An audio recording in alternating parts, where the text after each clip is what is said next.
Бисмиллахир-рахманир-рахим. Алхамдулиллахи раббил аламин. Ва салату ва салам аля саййидил мурсалин ва аля алихи ва асхабихи аджмаин. Жараткан Аллах субханаху ва таалага чексиз мактоолор болсун. Сүйүктүү пайгамбарыбыз саллаллаху алейхи ва салламга Алла тааланын үзгүлтүксүз салават саламдары болсун. Урматтуу мусулман бир туугандар, бүгүнкү жума күнүңүздөр куттуу болсун. Жараткан Аллах субханаху ва таала мына ушундай берекелүү куттуу күндү аткарган бардык жакшылык иштериңиздерди, кайрымдуулукту, дуа зикирлерди жана жума намазыңыздарды Алла таала кабыл кылган болсун. Аллах субханаху ва таала Кур'ан Каримде айтат: Аузу биллахи минаш шайтанир раджим. Ва лиллахи алан наси хиджул байти ман истатаа илейхи сабила. Бул аятта Алла таала айтат, чындыгында адамдарга, момун мусулмандарга ажылык кылуу парз болду, кимдин ал нерсеге мүмкүнчүлүгү бар болсо деп. Чындыгында Аллах субханаху ва таала бизге бир топ парздарды аткарууну милдет кылган. Бул ошол эле пайгамбарыбыздын хадисинде келгендей, пайгамбарыбыз айтат: ислам 5 түркүктөн курулган деп айтат. Анын эң биринчиси Алла таалага ишенүү, Алла тааланын пайгамбарына ишенүү, андан кийин намаз окуу, зекет берүү, орозо кармоо жана кимдин мүмкүнчүлүгү бар болгон болсо, мисалы ажылык сапары деле өтө машакаттуу сапар болуп эсептелинет. Бул бир саякат эмес, же бул бир туризм эмес, же бир бул бары эс алып келе турган санаторий эмес, же курорт эмес. Бул чыныгы бул ажылыкка аттануу, бул ибадат деп эсептелинет. Ошондуктан ажылыкка баруудан мурда эң биринчи биз эмне кылышыбыз керек? Ошого камданышыбыз керек. Аны биздин жан дүйнөбүздү даярдашыбыз керек. Жакшы ниет коюп ыхластуу болушубуз керек. Андан кийин ага бир аз каражат керек. Ден соолуктун дагы таза болуусу бул шарт кылынат. Ошондуктан мен истатуа илейхи сабила деп Алла тааланын сөзүндө айтканы бул ошол ден соолугу таза, жолдун аманчылыгы, ал жака барып келе турганга каражат, барып келгенге чейин үй бүлөсү дагы камсыз болуп туруш керек. Муктаж болуп калбаш керек бир нерсеге. Мына ушулардын негиздердин бардыгында биз ушул аятта айтылып атат, ажылык кылуу парз болду деп эсептелинет. Демек, намаз, орозолор кандай парз болгон болсо, ажылык деле бизде ошондой парз экен. Бул парзды аткаруудан мурда ошону биз баягы мүмкүнчүлүк болгондон баштап ошого жакшы ниет кылып, ниетти тууралап, мына ошол жерге барып, ажылык парздарын, амалдарын аткарып, жан дүйнөнү тазалап, ибадаттарды аткарып, дуаларды кылып келүү бул чындыгында мүмкүнчүлүгү бар адамга парз болуп эсептелинет. Мына ошондон Аллах субханаху ва таала Кур'ан Каримде айтат: "Ва ман ю'аззим ша'аираллах фа иннаха мин тaqвал кулуб". Демек, ажылык бул исламдын эң негизги белгилеринин бири болгондуктан Алла таала бул аятта айтат: ким Алла тааланын ушундай парз белгилерин, Алла таала белгилеп койгон нерселерди улуктаган болсо, ал чындыгында бул жүрөктүн таквалыгынан дейт. Чындыгында таквалар колдон келишинче аракет кылып, момун мусулмандар намаз окуп таква болот, орозо кармап таквачылыгын бекемдейт, арам нерседен алыс болот. Мына ошол ажылык болгон учурда ажылыкка да барып, ошол парздарды аткарып келгенге дайыма аракет кылышат. Демек, ажылыктын чындыгында өтө сооптору, фазилеттери көп болуп эсептелинет. Күндөрдүн бир күнүндө пайгамбарыбыз саллаллаху алейхи ва саллам ошол жерде Мадинадагы элге хутба кылып жатып мындай деп айтат: "Я айюханнас, код фарада алейкумул хаджа фахуджу". О адамдар дейт, момун мусулмандарга кайрылып пайгамбарыбыз: "Мына Аллах субханаху ва таала бизге ажылыкты парз кылды, силер эми ажылыкты аткаргыла" дейт. Ажыга баргыла дейт пайгамбарыбыз. Ошондо бир киши турду дагы мындай деп айтты: "Акулли амин я Расулаллах". Турду дагы: "Биз жыл сайын эми ажылык кылышыбыз керекпи? Мындайча айтканда, жыл сайын ажылык кылган парз болобу?" деп пайгамбарыбыздан сураганда, бул пайгамбарыбыз 3 жолу сураганга чейин унчуккан жок. Андан кийин 3 жолу сурагандан кийин пайгамбарыбыз айтты, эмне деп айтты? "Жок, бир эле жолу" деди. "Эгер мен ооба десем, силерге жыл сайын парз болуп калат". Демек, мында пайгамбарыбыздын үммөтүнө кыяматка чейин эмне болуп калат? Өтө кыйынчылык, машакат болуп калат. Ошондуктан силерге өмүрүңөрдө леммастатаатым, мүмкүнчүлүгүңөр баргыла. Кимди мүмкүнчүлүгү бар болсо. Башка хадистерде келет, өзү негизи бир жолу эле ажылык кылуу парз болот. Экинчи, үчүнчү калгандардын бардыгы бул нафил деп эсептелинип калат. Ошондон пайгамбарыбыз сөзүн улайт: "Заруни ма тарактукум. Фа иннама халака ман кана qaблакум бикасрати суалихим ва ихтилафихим аля анбияихим". Пайгамбарыбыз айтат: демек, мурдагы коомдор силер колуңардан келишинче мен айтканды аткара бергиле, Анткени мурдагы коомдор өздөрүнүн пайгамбарларына обу жок суроолорду көп берип, жана пайгамбарларына каршы чыккандыктан Алла Таала аларды жер менен жексен кылды.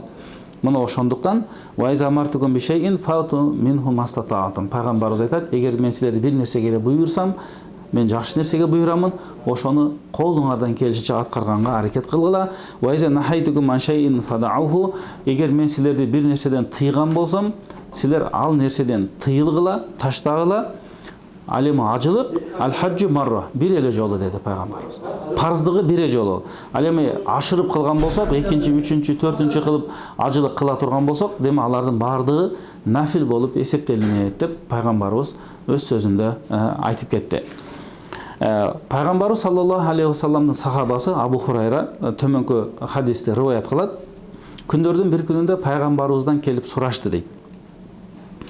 Сураганда, я Расулалла, айюл амали афдал. Эң жакшы амалдарды айтыңызчы. Кайсы амал жакшы дегенде пайгамбарыбыз айтты, иману биллахи ва расулih. Эң биринчи жакшы амал бул Аллага ыйман келтирүү. Алланын элчилерине ыйман келтирүү бул эң жакшы амалдардан. Андан кийинчи десе аль-джихаду фи сабилля. Алла Таала жолунда мекенди, жерди, динди коргоо бул дагы жакшы амалдардан деди. Андан кийин кайсы амал жакшы дегенде пайгамбарыбыз аль-хаджул мабрур бул жакшы кылынган ажылык деди. Себеби пайгамбарыбыз өз хадисинде айтат, башка хадисте аль-хаджул мабрур лейса лахул жазау илля аль-жанна дейт. Ким жакшы ажылык аткарган болсо дейт. Эмне үчүн бул жерде пайгамбарыбыз ажысын жакшы аткарды деген болсо, бардык шарттары, эрежелери, анын парздары, важыптары, сүннөттөрү, мустахаптарына чейин жакшы аткарып, ошол ажылык аткарып аткан учурда жаман сүйлөбөстөн, фитна кылбастан, ушак кылбастан, жаман бирөөнүн акысына кирбестен, өтө шарияттагыдай аткарган болсо, демек бул жакшылык ажы болот дагы. Ал ажыга Алла Таала ошол аткарган ажыны Алла Таала бейиши менен сыйлайт деп айтылат. Демек, ажылык аткаруудагы эң бир жакшы амалдардын бири. Ал эми Айша энебиз мындай бир хадисте айтат, мен күрүктөрдү бир күнүндө пайгамбардан сурадым дейт. О Алланын элчиси, мына эркектер мекенди, дилди коргогону жихадка чыгып атат. Биз деле жихадка чыксак болбойбу деп сурасам дейт. Пайгамбарыбыз айтты, жок деди. Эң силерге эң жакшы бул афдалул жихад, бул хаджун мамрур, ажылык кылуу деди. Силер ажылык кылгыла деди. Ошондо Айша энебиз айтты, мен ошондон кийин эч бир ажылыкты таштабаймын деп сөз бердим дейт да Айша энебиз. Демек бул ажылык кылууда бул чындыгында адамдын эң биринчиден Алла Тааланын буйругун аткарат. Пайгамбарлар жүргөн жерде жүрүп келет, алар жашаган жерди көрүп келет, башка алар баскан жерлерди басып келет. Алар ибадат кылган жерде ибадат кылат. Ажылыкта өтө бир жакшы амалдар болот. Мисалы, биз Меккеге барганда, Масжидил Харамга барганда, Меккедеги мечитте бир намазыбызга 100 000 соопту Алла Таала берет. Ошол жерде 1 сом садака кылган болсок, 100 000 соопту алабыз дегендей. Орозо кармаган болсок деле ошончолук соопторду Алла Таала жазат. Ал эми Мадинага келгенде бир намазыбызга Алла Таала 1000 соопту берет.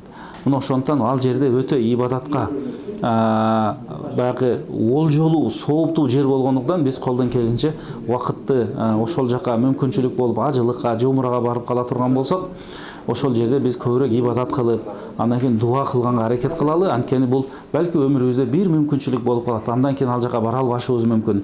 Ошондон 100 000 сооптор, 1000 сооптор ала турган жерлерде колдон келишинче көбүрөөк ибадаттарды аткарып калганга биз эмне кылышыбыз керек? Дайыма аракет кылышыбыз керек.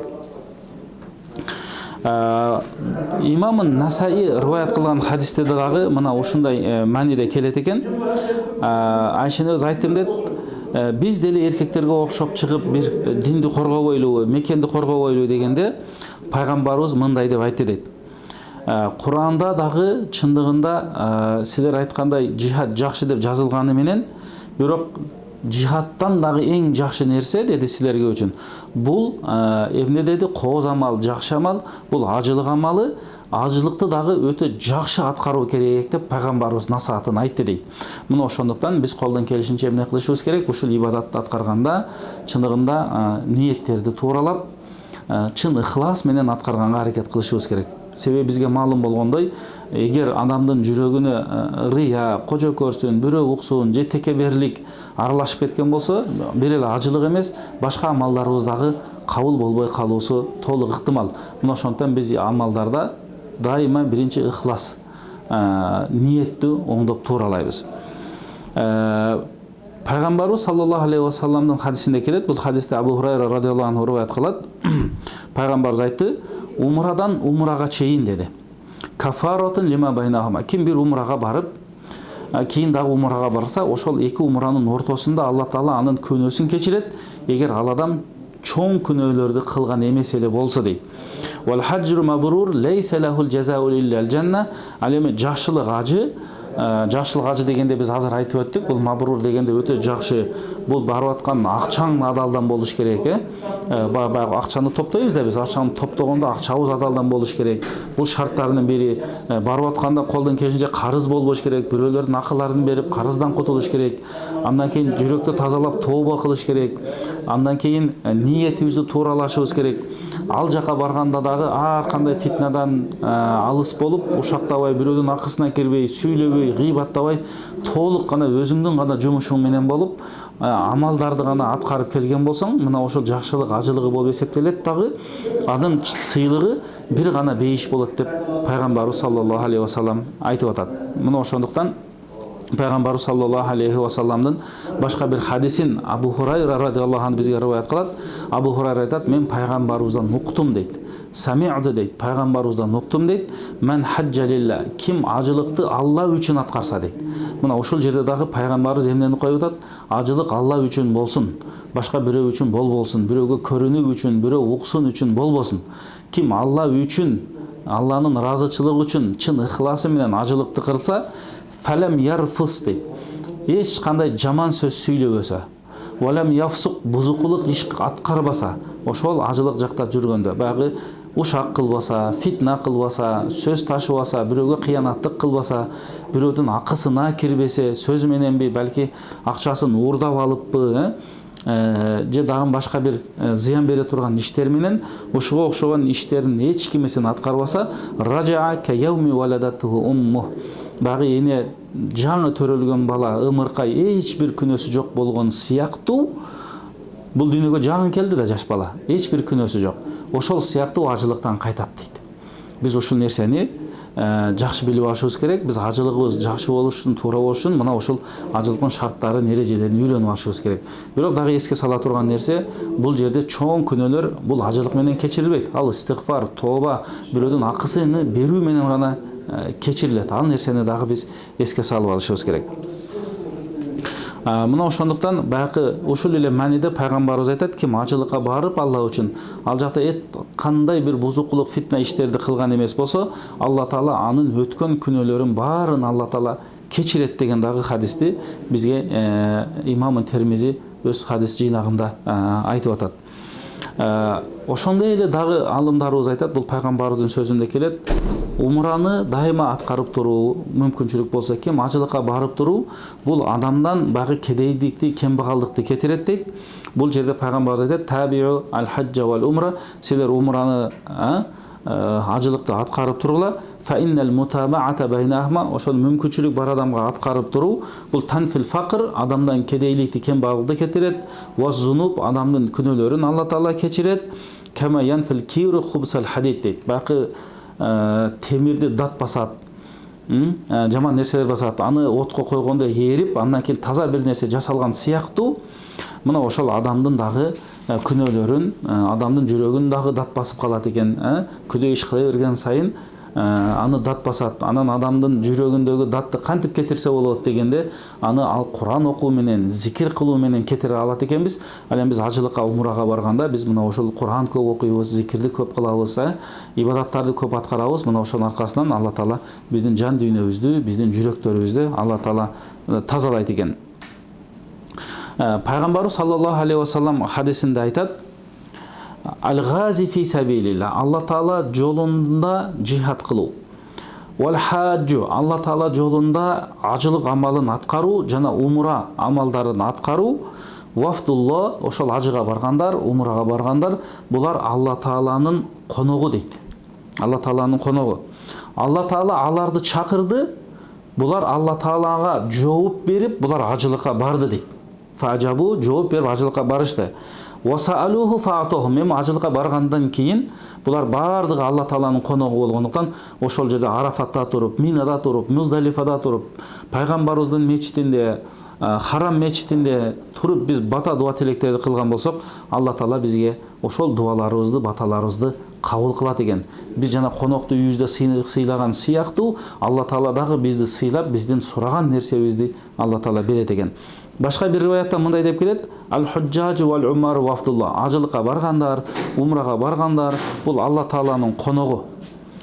Аларды Алла Таала чакырды. Булар ошол чакырга жооп берип барышты.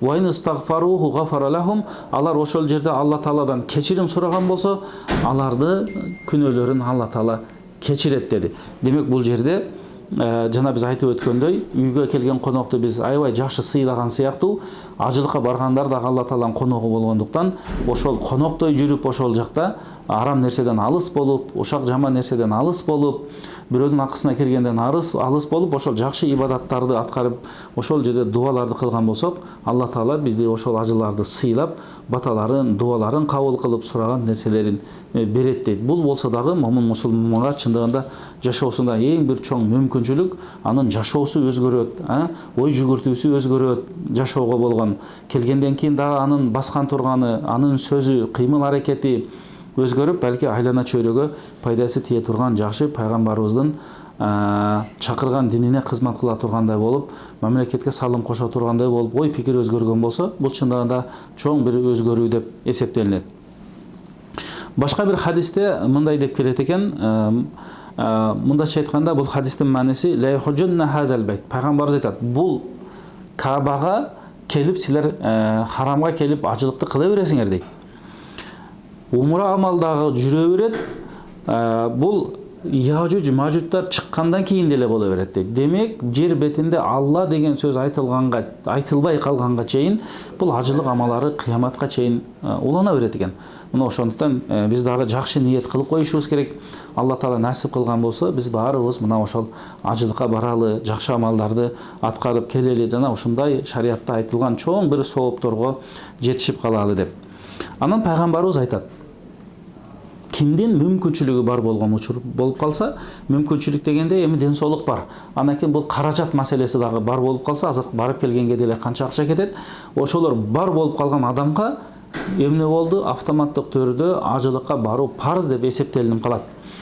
Эми ким ошондой акчасы бар болуп калып, каражаты бар болуп калып, ден соолугу дагы мүмкүнчүлүк, Куранда айтылгандай мүмкүнчүлүгү бар болуп калган болсо, анда ал тездетсин дейт да. Ман арадал хаджа фалятааджал дейт. Ким ажылыкты каалаган болсо, ошого тездетсин дейт. Эми жок, кийинки жылы же андан кийинки жылы же 5 жылдан кийин дебестен мүмкүнчүлүк бар болгон учурда биз аракет кылышыбыз керек экен. Анткени пайгамбарыбыз айтат: фа инна код ямараудул марид. Бир мүмкүнчүлүк болгондо барып калгыла, балки адам ооруп калышы мүмкүн дейт. Отадылы дола, балки малы дагы жоголуп калышы мүмкүн. Көп малы болсо, балки ар кандай апат келип калышы мүмкүн малга дейт. Же ар кандай нерселер болуп калышы мүмкүн. Отаурудул хажа, же муктаждыгы көбөйүп кетип, акчаларын башка жакка сарптап салышы дагы мүмкүн дейт. Мына ошондуктан оорудан эле таза болсок, ден соолук багы таза болгон болсо, каражат мүмкүнчүлүк бар болгон болсо, биз эмне кылышыбыз керек экен? Колдон келишинче мына ошол ажылыкка барып келгенге аракет кылышыбыз керек. Демек, ажылыкка барганда эмне? Бул ажылыкты Аллах субханаху ва таала бардык момун мусулмандарды, мына ошолдой пайгамбарлар жүргөн, биздин пайгамбарыбыз жашаган, Ибрахим пайгамбар ошол жерди куруп өткөн, Исмаил пайгамбар менен, андан кийин элди чакырган, ар бир адамдын руху уккан болсо, мына ошол жакка ажылыкка барат. Мына ошол жерге барып, пайгамбарлар жүргөн жерлерди көрүп, башка мусулмандар менен таанышып, ынтымакта, биримдикте болуп, эмне кылыш керек экен? Бул ынтымакты чыңдоо, биримдик деген эң бир жакшы, бири-бирине жардамдашуу деген жакшы иштерди аткарып келет. Пайгамбарыбыз айтат: момун мусулмандар бири-бирине ырайымдуулукта, мээримдүүлүктө бир дене сыяктуу дейт. Эгер дененин бир жери ооруган болсо, башка дененин мүчөлөрү ошого эмне кылат? баягы кыжалат болуп чыгат дейт. Кээде оорусаң түнү менен уктай албай каласың. Мына ошол башка денелер дагы ошону менен болгон сыяктуу бир мусулмандын муктаждыгы дагы бардык мусулмандын муктаждыгы болот экен. Мусулмандын биримдиги бардык мусулмандын биримдиги болот экен. Мына ошол жерде бардыгы бирдей кийинип, бирдей абалда, бай менен кедейдин айырмасы жок. Ал жерде ак менен каранын айырмасы жок, жөнөкөй менен же бир мансабы бийлиги бардын айырмасы жок. Бардыгы ак кийимдер кирип, бирдей абалда болуп, кызматташып, таанышып, жакшы амалдарды аткаруу деп мына ушул жактан эмне болуп келатат? Бул ажылыктын жакшы бир ушундай Алла Таала парз кылган эмнеси бар? Максаттары, данышмандыктары бар. Ошондон пайгамбарыбыз айтат: "Хузу анни манасикакум". Пайгамбарыбыз ажылыкка барганда бир жолу ажылык кылган, ошондо ушундай деп айткан: "Менден ушул ажылык амалдарды аткаргыла. Мына азыр көрүп алгыла, менен чогуу. Кийин ажылыкты мына ушундай таризде аткаргыла". Демек, ажылык дагы баягы өзүнүн жыл сайын бир жолу келе турган учуру болот. Бул Зилхиджа учурунда болот. Ошондон Алла Таала мындай деп айтат: "Ал-хаджу ашхурун маалумат, фаман фарада фихинна ал-хаджа, фала рафаса, вала фусука, вала жидала фил хадж. Ва ма тафал мин хайрин я'ламухуллах, ва тазавваду, фа инна хайра зади тaqва, ваттакуни я улил албаб". Бул аятта Алла Таала айтат: Алла Таала ажылыкты белгилүү айларда аткарганга буйурду. Демек, биз Зулхиджа айында ажылык болот. Эми кимге Алла Таала парз кылып ошол жака барып калса, жаман сүйлөбөсүн, бирөөдү тилдебесин, акысына кирбесин, фитна кылбасын, ушак кылбасын, бузук иш кылбасын, анан ажылыкта барышкалар менен талашып тартышпасын дейт. Валя жидал. Жидал деген бул талашып тартышуу башка бирөөлөр менен. Андан кийин силер ошол жакта вама тафал мин хайрин я'ламухуллах, ажылыкта жүрүп жакшы амалдарды аткарган болсоңор, Алла Таала ошонун баарын билет дейт. Ва тазавваду фа инна хайра зади тaqва. Силер кыяматка жакшы азык-түлүк камдагыла. Кыяматка эң бир жакшы азык-түлүк бул таквалык деди. Демек, биз ажылык аткаруу, умралыкты аткаруу менен биз таква болот экенбиз. Кыяматка даярданат экенбиз. Ошондуктан о адамдар, ваттакуни, силер таква болгула, арамдан алыс болгула. Бул жерде улил албаб дейт, акылдуулар, акылды калчагандар, ой жүгүрткөндөр, силер барыңар мына ушул ажылыкка барганда жакшы амалдарды аткарып келгиле деген Алла Тааланын бизге болгон чакырыгы, Алла Тааланын аяты. Мынан ушул аяттын негизинде биз пайгамбарыбыз саллаллаху алейхи ва салламдын хадистерин айтып өттүк. Мына ошол хадистердин бардыгына амал кылуу экен. Эми урматтуу мусулман бир туугандар, чындыгында биз ажылыкты айтып өттүк. Ажылыкта өтө жакшы амалдар болот. Ал жакта Арафатта туруу болот. Арафатта туруу дегенде ал жерде Аллах субханаху ва таала Арафатта турган адамдын, ошол жерде ибадат кылгандардын күнөөлөрүн Алла Таала кечирип, аларды тозоктун отунан куткарат дейт. Мына ошол жерге барып ибадат кылат. Андан кийин Муздалифада болуп, ал жерде ибадат кылып дуа кылышат. Мина өрөөнүндө болушат, ал жерде таштарды атат. Эмне деген бир аябай жакшы сонун амалдарды, ибадаттарды аткарып келет. Мына ошондон ошол жерге барганда биз ушул нерселердин баарын аткаралы. Ал эми биздин динибизде, китептерибизде келет, эми кээ бир адамдардын ал жака барганга мүмкүнчүлүгү болбойт. Эми алар деле мындай кыжалат капа болушпасын. Анткени пайгамбарыбыз айтат: "Мен саллал фажра фи жамаатин". Ким баамдат намазын жамаат менен окуса, сумма qaada yazkurullah subhanahu wa taala hatta tatul ash-shams. Кийин жамаат менен намазды окугандан кийин күн чыкканга чейин Алла Тааланы зикир кылып, тасбих кылып отуруп күндү чыгарган болсо, күн чыккандан кийин кайра дагы 2 рекет намазын окуган болсо, ал адамга ажылыктын жана умралыктын сообун ошол адамга Алла Таала эч бир кемчиликсиз берет деген пайгамбарыбыздын сөзү бар. Демек, мүмкүнчүлүгү жоктор деле капа болбостон, эч бир кыжалат болбостон, демек Алла Тааланын насиби, ал жакка насип болбосо, анда биз мына ушул пайгамбарыбыздын сөзүндөгү амалды аткарсак, демек бизге Алла Таала ажылыктын дагы толук, умранын дагы толук сообуну берет экен. Чындыгында ким ихрам кийимин кие албай калдым, умрага, ажылыкка барбай калдым деген болсо, анда кеңиздер, бул дүйнөдө таквалык кылып, биз таквалыктын кийимин кийели. Мына ошол деле бизге эң бир жашообузга пайдалуу болот. Арамдан алыс болуп, адал менен жашайбыз. Ал эми ким тили менен ошол жакта лаббайк аллахума лаббайк дегенди айта албай калса, анда ушул жерде эле намазга бекем болуп, жүрөгүбүз менен, тилибиз менен Алла Таалага бата дуа тилектерди аткара берели. Ал эми ким ошол жерге барып Каабаны таваф кыла албай калган болсо, анда келиңиздер биз жүрөгүбүз менен, амалыбыз менен Куранды окуп, мына ошол амалды аткаралы. Кайрадан Куран окуй берсек, мына ошол эле сыяктуу болот. Күн сайын Куран окуган болсок, ал жакка барганда дайыма таваф кылып турабыз. Амелеби бул жерде намаз окуп, Куран окуп турган болсок, Куранга кайдап турган болсок, биз үчүн өтө жакшы амал болот.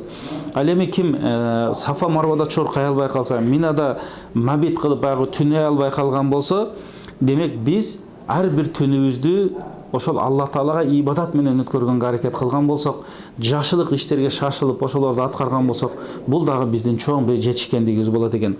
Ал эми ким Арафат тоосунда тура албай калган болсо, биз ага да капа болбой дагы биз таква болуп, Алланын жолунда туруп койгонго, бекем болгонго аракет кылышыбыз керек экен. Ал эми ким Минада курбандык чалабыз, ажыга баргандар баары курбандык кылат, ал жакта курбанчылык кыла албай калган болсок, келиңиздер анда биз бул жакта үйүбүздө курбанчылык кылсак болот. Өзүбүздүн жаман кумарыбызды таштап, көптөгөн ибадаттарды аткарып, айытыбызды дагы жакшы өткөрсөк болот. Ал эми ким шайтанга таш ата албай калган болсо, ошол жерде ажылар барып шайтанга таш атат, биз барып таш айта албай калган болсок, анда биз бул жактан эле ошол шайтанды душман деп билип, шайтандын айтканын азгырганына азгырылбай эле койгон болсок, демек мына ошол биз дагы таш аткан сыяктуу эле болобуз. Алла Таала Куранда айтат: шайтан силердин ачык айкын душманыңар, силер дагы аны душман деп билгиле дейт. Мына ошондуктан биз шайтандын азгырына азгырылбай, туура шариаттын көрсөтмөсү менен жашаганга аракет кылалы. Ал эми ким ошол жерде баардык ажылар чачын алат да, ажылык бүткөндө, ким чачын ала албай калган болсо, анда ал адам баягы чачты башынан алып атат да, ошончо канча чач болсо ошончолук Алла Таала сооп берет дейт. Биз бул жакта жүрүп, жүрөктөгү жаман нерселерди чыгарып салганга аракет кылышыбыз керек. Жүрөк бул ыймандын булагы. Жүрөк бул баардык ниеттерибиздин булагы ушул жер. Жүрөгүбүз эле таза болсо, биздин кыймыл аракетибиз да таза болот, туура болот. Андан кийин биздин ой пикирибиз дагы туура болот, оозубуздан чыккан сөздөр дагы жакшы болот. Мына ошондуктан мына ушундай жаман нерселерден жүрөктү эле тазалап алган болсок, чоң бир дагы биздин жетишкендик болот. Ал эми ким ошол жакта Мина, Муздалифада зикир, Арафатта зикир кыла албай калдык да деген болсо, анда ал адам түндө туруп тахажжуд окуп, фажырга чейин дуа зикир кылган болсо, мына ошол соопторго жетишет Кудай буйрса. Мына ошондуктан урматтуу мусулман бир туугандар, бул жерде биз кыскача ажылык жөнүндө сөз кылдык. Ажылыктын чындыгында фазилети көп. Мына ошого дуа кылалы, бата кылалы. Алла Таала бизди дагы мына ошол жерлерге жеткирсин. Ошол жерлерге барып ибадаттарды кылып келели деп дуа бата тилек кылалы. Жараткан Аллах субханаху ва таала бардыгыбызга ошол жерге барып ибадат кылып келүүнү насип кылсын. Андан кийин урматтуу мусулман бир туугандар, бизге келген кээ бир суроолорго жооп берип кетели. Курбан айт жакындап келе жатат. Курбан айттын маани маңызын айтып берсеңиз, эл ичинде курман болгондор эскерилет деп да айтылат го дейт. Ооба, чындыгында биздин динибизде эки чоң майрам бар. Анын биринчиси ушул курман айт болуп эсептелинет. Ажыларга барып, ошондой машаккаттуу иштерди мына үйдөн сапар кылып барып атат, канча миң километрлеп. Андан кийин ошол жерде ажылыктарды аткарып, ал жерде Минада жүрөт, Арафатта жүрөт, баягы Ихрамда жүрөт, Муздалифага барат, кайра келет, таш атат, андан кийин таваф амалдарын аткарат, чачтарын алат, кой муздайт. Ушул амалдардын баарын аткаргандан кийинки Алла Тааланын бизге берген жакшы бир майрамы бул курбан айт болуп эсептелинет.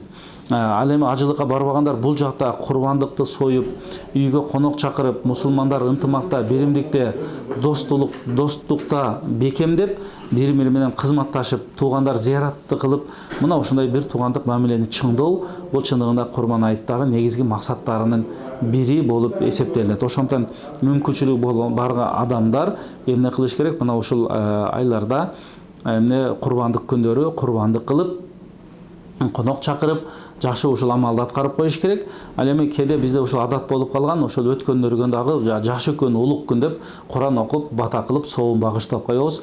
Бул дагы сооптору жете турган нерсе. Курбанчылык кылуу кимдер үчүн важип дейт. Курбанчылык кылуу чындыгында эң алгач бул мусулман болуш керек.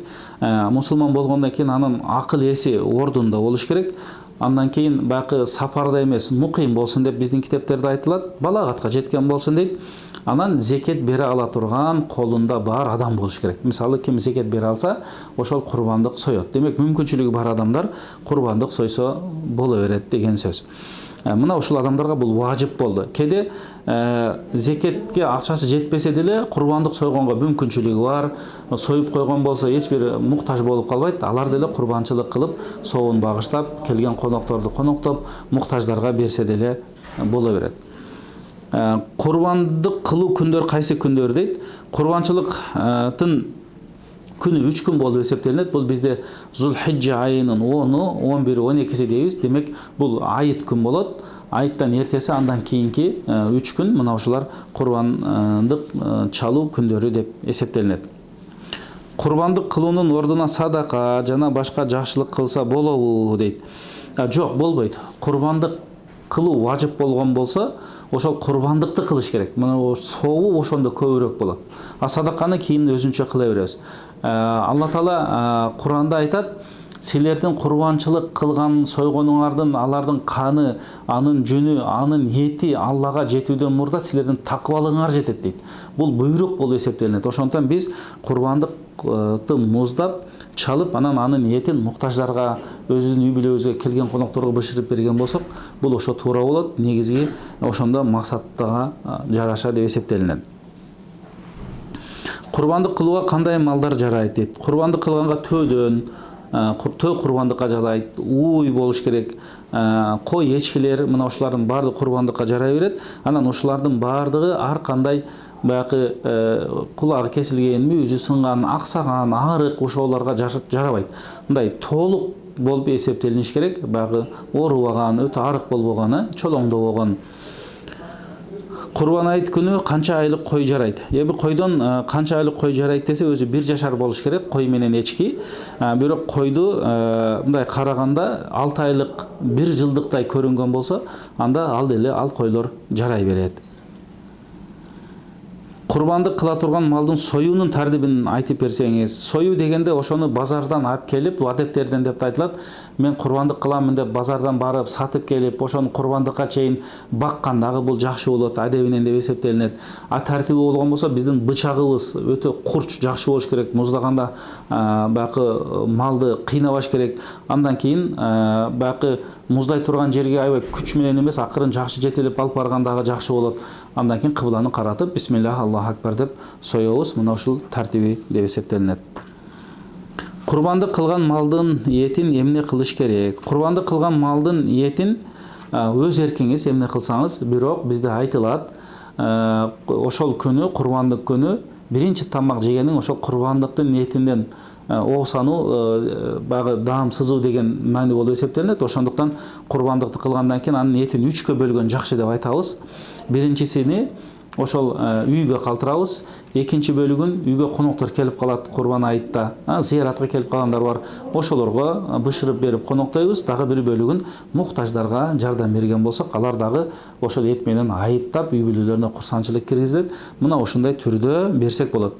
Ал эми кеде толук эле садака кылып ийсе дагы бул боло берет. Бирок үйгө сөзсүз түрдө ошонун бир четинен багы даам татытуу бул жакшы болуп эсептелинет, сүннөт болуп эсептелинет. Курбандыкка алынган малдын терисин иштетсе же сатса болобу? Эми курбандыктын баягы терисин, бул жерде терисин деп атат, малдын терисин үйдө өзүңүз колдонсоңуз болот, же башка бирөөлөргө хадия кылып берип койсоңуз болот, бирок сатканга болбойт. Анан жанагындай кеде биз курбандык сойдурганда бирөөлөрдү алып келип, жалдап келип сойдурганда, ага акы катары бергенге болбойт. Бул жөн гана же хадия болуш керек, мындай белекке берип салыш керек, же садака кылып берип салыш керек, же үйдө жөнөкөй колдонуш керек. Күйөөм бир нерсени айтсам, 1 сом акча таппагандан кийин деп кемсинте берет. Эркектин да ишин мага кылдырат. 4 балам бар, иштеп акча тапсам болобу? Эми эркектин ушундай кылганы бул туура эмес. Аялды ошон үчүн ошол үйдө отуруп, үйүңдү карап, тамагыңды кылып, андан кийин ошол балдарыңды жакшы карап, тарбия бергендиги үчүн сен үйлөнүп атасың да. Ал иштейин деп сага тийип аткан жок. Бир сом ага сен бир сом таппайсың деп ага милдет кылган, бул туура эмес деп эсептелинет. Аялды багуу бул эркектин милдети болуп эсептелинет. Мына ошондон биз айтат элек, сиз мындай кылбаңыз, бул туура эмес деп эсептелинет.